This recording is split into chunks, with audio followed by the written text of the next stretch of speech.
우리가 홀로 고요한 시간을 각자 고요한 시간을 20분을 잘 버텨낼 수 있었네, 그걸 가질 수 있었네를 축하하는 거예요. 하지만 30분을 넘어가지는 마세요. 아이들도 간파하게 됩니다. 안 먹고 안 하리라.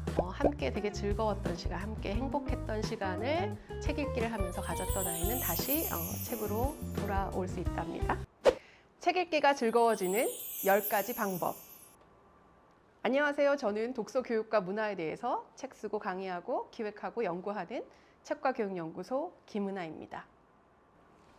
초등학생과 가정과 마을에서 연구에 기반을 두고 쉽고 효과적으로 지속적으로 책을 읽을 수 있는 방법입니다. 제가 안내하는 방법들을 한번 시도해 보시고 댓글창에 댓글을 달아주시면 그분들 중 2분께 제가 쓴 독서교육 어떻게 할까와 그림책 존엄을 외쳐요를 보내드리도록 하겠습니다. 자, 시작해 볼까요?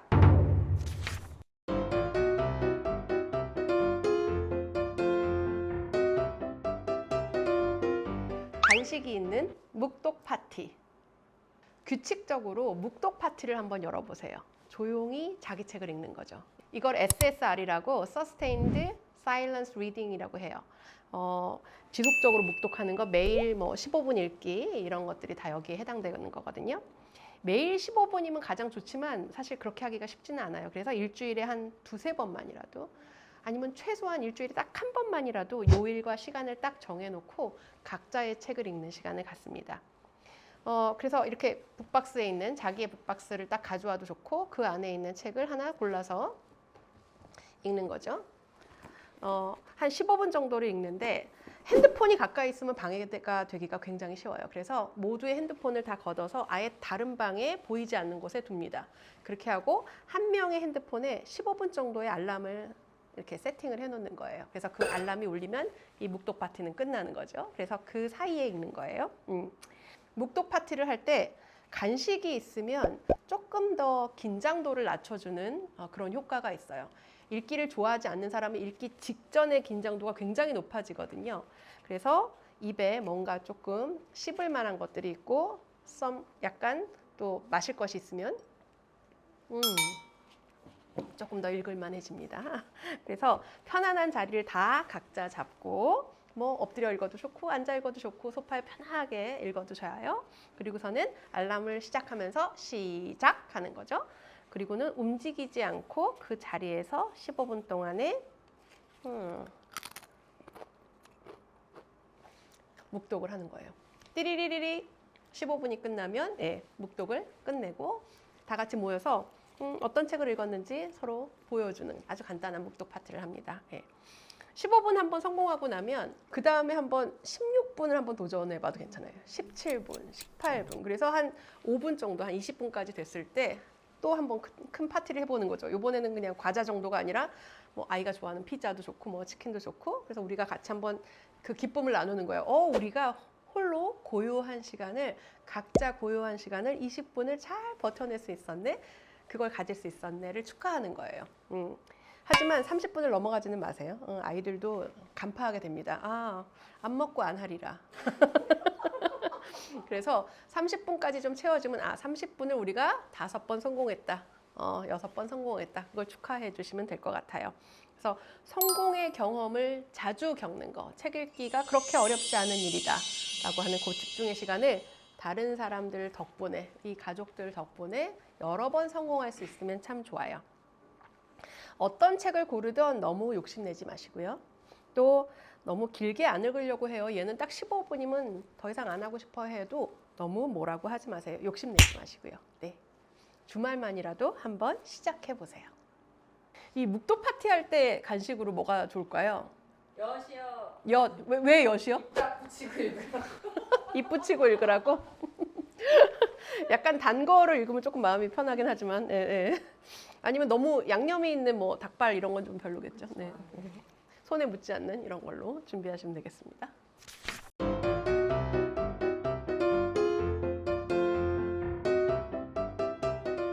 시리즈 읽기. 그림책에서 줄거리 많은 책으로 넘어갈 때 시리즈물들을 한번 활용해 보세요. 우리가 이야기의 3요소가 인물, 사건, 배경이잖아요. 그런데 시리즈는 같은 인물이 반복해서 계속 나와요. 그러니까 1권 읽기가 가장 어렵지 그 다음부터는 이 인물을 다 알고 있는 거죠. 두 번째로 배경도 같은 배경에서 거의 펼쳐지는 경우가 많거든요. 또 사건이 있지만 사건은 어느 정도 패턴을 가지고 있어요. 각 권에서 마무리되는 패턴들요. 한번 생각해 보세요. 해리포터가 아마 새로 나온다 하더라도 분명히 우리는 누가 나오는지 알아요. 해리가 나올 거고 헤르미온느가 나올 거고 또 론이 나올 거고 또 배경도 아마 굉장히 마법적인 그런 배경에서 펼쳐질 거고 사건도 우리는 어느 정도 예측할 수 있어요. 예를 들어서 해리가 뭐 주식 투자를 한다거나 뭐 이런 일들은 별로 없겠죠. 네. 그래서 시리즈는 읽을수록 예측이 굉장히 쉬워집니다. 독해가 좀 쉬워지는 거죠. 그래서 1권을 굉장히 재미있게 같이 한번 읽어보세요. 소개를 해주시고 같이 읽어주시고 1장만 읽어주셔도 좋고 그렇게 하고 나면 마치 고구마 줄기를 꺼내듯이 1권을 굉장히 재미있게 읽으면 그러면 2권, 3권, 4권 가면 갈수록 굉장히 쉽게 스스로 읽을 수 있게 돼요. 그래서 읽기를 연습하는 책으로 시리즈물이 상당히 도움이 됩니다. 예전에는 한국에서는 시리즈물들이 잘 나오지 않았어요. 주로 번역책들이 많이 나왔는데 최근에는 한국 작가들도 좋은 시리즈물들을 정말 많이 만들고 있거든요. 여기 보면 한 1, 2학년들이 재밌게 읽을 수 있는 멍청한 두덕시와 왕도둑 요 시리즈, 두덕시 시리즈도 지금 시리즈로 나와 있고 또 중학년들이 읽을 만한 책으로 이렇게 만복인의 떡집처럼 온갖 종류의 떡집들이 다 나옵니다. 장군인의 떡집, 소원 떡집, 양순인의 떡집, 달콩이네 떡집, 둥실이네 떡집, 랑랑이네 형집 뭐 이렇게 떡집들이 쫙 나와 있어요. 예, 그러면 아이는 패턴을 알게 되죠. 어떤 떡을 만들어서 어떤 일들이 벌어질 것이다. 예. 또 고학년용으로는 아이들이 굉장히 좋아하는 책으로 깜냥 시리즈가 있어요. 이 고양이 깜냥이 매번 나와서 사건을 해결해 나가는. 이 밖에도 다양한 시리즈물들이 있으니까 한번 도서관에서 찾아보세요. 아빠, 이 책도 한번 읽어보세요. 아이가 추천한 책 읽기. 보통은 어른들이 추천한 책을 아이가 읽잖아요. 선생님이 추천한 책 혹은 부모님이 추천한 책, 예. 또 아주 유명한 사람들이 추천한 책. 그리고 어른들은 추천을 하면서 아이가 요걸 통해서 뭔가 좀 배웠으면 좋겠다. 그리고 한번 얘기를 해보자. 다 읽었니? 아직 안 읽었니? 읽으니까 어때? 느낌이 어때? 이렇게 얘기를 해요. 경우에 따라서 아이들은 그 이야기가 굉장히 부담스러워할 때가 있거든요. 반대로 한번 해보세요. 아이들이 추천한 책을 어른들이 읽는 거예요. 한 몇 달에 한 번만 해봐도 괜찮아요. 그냥 1년에 한 2번만 하셔도 괜찮아요. 아이가 좋아하는 이야기의 구조 중에서 어떤 요소를 굉장히 좋아하는지, 어떤 관심사를 갖고 있는지, 또 나누고 싶은 고민이 무엇인지를 되게 잘 알 수 있어요. 우리 어른들도 아이들한테 책을 추천하면서 작가의 글을 빌어서 혹은 등장인물의 말을 빌어서 하고 싶은 얘기를 좀 하잖아요. 마찬가지로 아이들도 자기가 하고 싶은 메시지를 등장인물의 말을 빌어서 혹은 작가의 말을 빌어서 또 하고 싶어 하거든요. 이건 내 얘기가 아니니까 조금 안전해요. 내가 잔소리를 들을 필요가 없거든요. 아주 굉장히 안전한 거리를 가지고서 주인공은 이런 마음이었을까? 이런 이야기를 부모님에게 할 수가 있는 거죠. 예. 그래서 같이 이런 얘기를 해보시면 좋아요. 내가 읽고 나서 나는 이런 부분들이 참 괜찮더라. 너는 어느 부분 되게 좋았어? 아이가 더 얘기하고 싶어 할 거예요. 아이들이 이런 어려움이 있는 줄 몰랐네. 이 부분에서 어떤 게 굉장히 재밌었어? 나는 이 부분이 재밌던데 너는 어때? 이렇게 책 대화를 할 수 있는 굉장히 좋은 기회가 됩니다. 예. 아이들이 요즘 어떤 책들 추천하나요? 전천당 재밌게 봤다고 보라고. 예, 전천당 되게 인기 있죠. 예. 저는 아이들이 청소년들이 추천한 책 중에서 너무 사람 죽이고여가지고 약간 좀 힘들긴 했으나 그 이야기 속에서 그 사건들 빼놓고 뭐가 더 재밌었을까 어떤 면. 근데 알고 봤더니 이렇게 뭔가 딱 그 추리적인 요소가 더 좋아서 그런 재미가 좋아서인 경우도 꽤 있더라고요. 아이들이 추천한 책이 마음에 안 들면 티를 안 내야 되나요? 아니요, 저는 그냥 뭐 추천하는 책이 좀 마음에 안 들어도 기꺼이 한번 아이들은 맨날 당하고 있는 일인데요, 뭐. 한 번 해주는 건데요, 우리가. 그러니까 한번 읽어보고 내가 마음에 안 드는 부분이 어떤 부분이 있으면 나는 이런 부분들은 조금 나한테는 별론데 너는 어떤 부분이 좋았어? 하지만 나 이게 참 좋더라? 이렇게 대화가 가능해지는 것 같아요. 역지사지가 확 되는. 그렇죠. 우리 아마 100분의 1도 안 읽을 거예요. 아이들이 추천한 책을.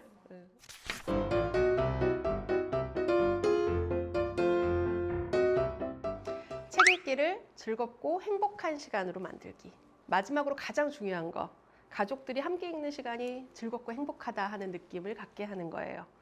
우리가 무엇을 배우는가 못지않게 굉장히 중요한 게 무엇을 어떻게 배우는가거든요. 그래서 책 읽기가 어떤 감정과 연관되느냐가 굉장히 중요해요. 긍정적인 감정과 연관되느냐, 혹은 굉장히 하기 싫고 강제적인 그런 감정과 연관되느냐. 그래서 좀 긍정적인 감정들을 많이 느낄 수 있는 시간을 만들어 주시면 좋을 것 같아요. 우리가 새로운 걸 좀 알아가는 기쁨이라든가, 또 이게 내가 답답하게 느끼긴 했는데 그걸 뭐라고 불러야 할지 잘 모르겠는데 그 딱 적절한 단어를 찾았을 때 딱 아주 해방감을 느끼기도 하죠. 또 내가 슬프거나 이랬을 때 되게 위로받는 그런 마음도 있고, 또 내가 남의 욕망에 또 남이 얘기하는 것에 막 함부로 휘둘리지 않는 그런 단단한 마음을 갖게 된다라는 그런 기쁨도 있고요. 또 대안을 좀 찾은 것 같은 다른 사람의 삶으로부터 그런 느낌도 있고, 또 시원한 느낌도 있고, 또 내가 가지고 있었던 어떤 편견들을 조금씩 깨가면서 조금 더 나은 사람이 되는 느낌, 우리가 조금 더 나은 가족이 되는 그런 고향감 같은 것도 굉장히 큰 긍정적인 마음 중에 하나죠.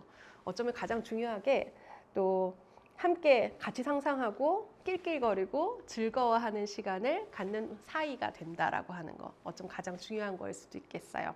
그래서 책 내용을 기억하지 못하더라도 함께 되게 즐거웠던 시간, 함께 행복했던 시간을 책 읽기를 하면서 가졌던 아이는 다시 책으로 돌아올 수 있답니다. 여러분, 지금까지 책 읽기가 즐거워지는 10가지 방법 잘 들어보셨나요? 네, 10가지 방법 다 하기는 굉장히 어렵고요. 그중에서 할 수 있는 것들, 다 동의할 만한 것들, 그런 것들을 몇 가지만 골라서 당장이라도 한번 시작해 보세요. 이상으로 책과 교육연구소 김은아였습니다. 구독, 좋아요, 알림 설정 잊지 마세요.